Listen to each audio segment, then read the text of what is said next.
With 2 weeks left in the regular season, the rankings are starting to settle, but with 4 games between top 25 ranked teams over the weekend, that means some inevitable movement in this week's AP poll. The top 5 staying the same, with Georgia at number 1, followed by Ohio State, Michigan, TCU, and one-loss Tennessee at number 5. The biggest movers: Oregon down 6 spots to number 12 after an upset loss at home to Washington. That means the Huskies jump up 9 spots to number 15.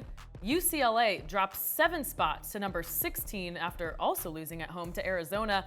Newcomers in the poll are Cincy, Coastal Carolina, OK State, and Oregon State. And the dropouts: NC State, Texas, Liberty, and Illinois. Let's bring in Brandon Marcello to break down this action-packed weekend. And Brandon, let's start in the Pac-12. They're looking for their first college football playoff representative since 2017, when Washington made the Final Four. Ironically enough, Washington is the team that kind of messed it all up this season. The Pac-12's maybe last hope is USC, sitting at number 7. So how likely do you think it is that the Pac-12 sends someone to the playoff this year? It's looking less and less likely. In fact, I would not, if I was betting on it right now, I would say that the Pac-12 is not going to get someone in the playoff once again. And I think a lot of that hope was on Oregon this past weekend, but Washington, as you said, has just been stellar in some really key spots this season. And the Pac-12 is almost a victim of his own success. I mean, they lead the nation with the most ranked teams among any conference, with 6 ranked teams in the AP poll this week. But there's not an elite team there, and obviously not an undefeated team. USC has looked vulnerable, even with that one loss. And ever since then, they just don't seem to be getting their act together. Caleb Williams is struggling a little bit at quarterback, even this past week in a blowout victory. So the Pac-12 is just hanging on a very tiny thread there, and USC is their last hope at number 7 in the AP poll. They'll be very similar in the college football playoff poll this coming week, and they're going to need a lot of help to get the Pac-12 back into the playoff chase. In the Big 12, the magical run of the Hypnotoad continues. TCU at 10-0 and clinching a berth to the Big 12 championship game. Now, the 2 things that the Horned Frogs have been dinged by the College Football Committee are the come-from-behind wins and the defense. We finally saw the defense against Texas come from behind. Don't know if we can change that about this team at this point, but how are you feeling about TCU right now?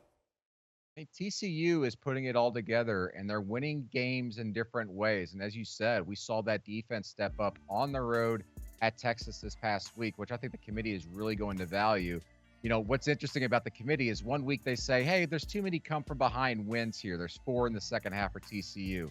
So that's why we slotted them where we did, below where a lot of people thought they should be. And then the next week they go, oh, we really respect everything they're doing in these come from behind wins, and that's why we put them up a spot further than what others expected from us. So I'm interested to hear what their explanation is this week as they look at them as a potential top 4 team once again. But it's very clear that TCU is in the running, and if they continue to win out, they're going to make the college football playoff.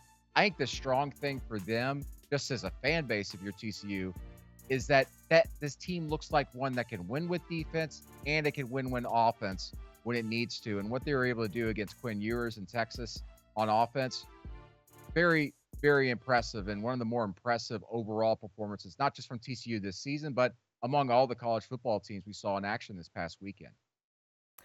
All right, well, the next edition of the college football playoff rankings will be released this Tuesday. So let's take a look at your projected top 6 and then what you are picking personally as your top 6. The biggest differences here: Michigan and Ohio State flipped at number 2 and 3. And then you have Tennessee in at number 4, TCU at number 5. So why do you think Tennessee is more deserving than the Horned Frogs?